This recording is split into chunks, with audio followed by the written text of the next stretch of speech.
হিয়া ও তার রহস্যময় বন্ধু। গল্পের মূল চরিত্র ১৪ বছরের কিশোরী হিয়া।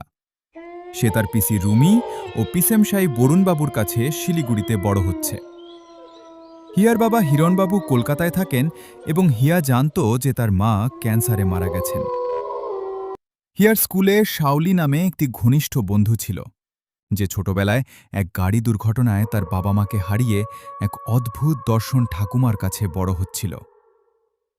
একদিন শাওলি হিয়াকে শুকনো ডালপালা দিয়ে বানানো একটি অদ্ভুত ড্রিম ক্যাচার বা টোটেম উপহার দেয় এবং কিছু অদ্ভুত ভাষার মন্ত্র শিখিয়ে দেয়।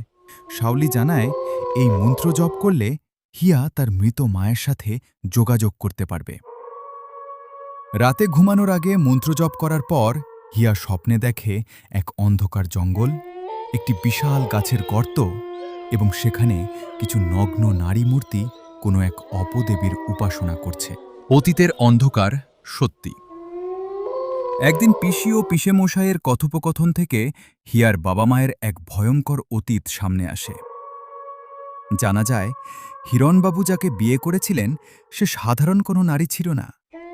ওই মেয়েটির ওপর এক ভয়ঙ্কর অপদেবীর ভর ছিল, আর সেই অপদেবীকে ঘরে রাখলে প্রচুর ধন সম্পত্তি আসত।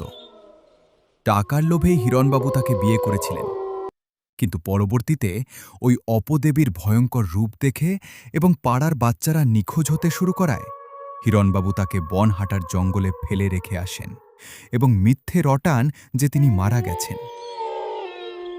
শাওলির মৃত্যু ও চিঠির রহস্য।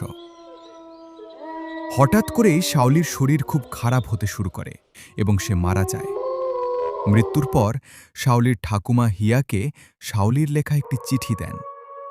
সেই চিঠি থেকে হিয়া জানতে পারে এক ভয়ঙ্কর সত্য: তার মা আসলে মারা যায়নি, সে ওই জঙ্গলেরই এক শয়তানি অপদেবী। শাওলি ও তার পরিবার ওই অপদেবীর কাছে বন্দী ছিল। শাওলিকে বাধ্য করা হয়েছিল ওই টোটেমটা হিয়াকে দিতে, যাতে অপদেবী তার নিজের মেয়ের সাথে যোগাযোগ করে তার শরীরের দখল নিতে পারে। হিয়ার পরিবর্তন ও আসল বাবার পরিচয়। টোটেমের প্রভাবে অপদেবী ধীরে ধীরে হিয়ার শরীরের দখল নিতে শুরু করে।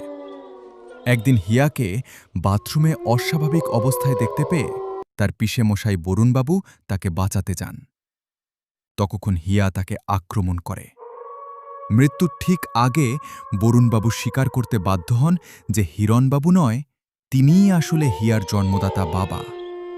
এরপর অপদেবীর বশবর্তী হিয়া বরুণবাবুকে নির্মমভাবে হত্যা করে। ভয়াবহ পরিণতি। এই ঘটনার পর হিরণবাবু হিয়াকে নিজের সাথে নিয়ে যাওয়ার জন্য আসেন। গাড়িতে যাওয়ার পথে হিয়া হিরণবাবুকে জানায় যে সে তার আসল পরিচয় এবং সব সত্যি জেনে গেছে।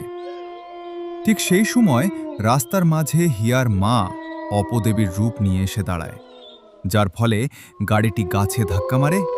হিয়া গাড়ি থেকে বেরিয়ে এক ভয়ঙ্কর হাসি হেসে তার মায়ের হাত ধরে জঙ্গলের অন্ধকারে মিলিয়ে যায়। সে ওই বিশাল গাছের গর্তে প্রবেশ করে, যেখানে অন্য অপদেবীরা তাকে তাদের নতুন মা হিসেবে বরণ করে নেয় এবং তার মাথায় বনের ফুল দিয়ে বানানো মুকুট পরিয়ে দেয়।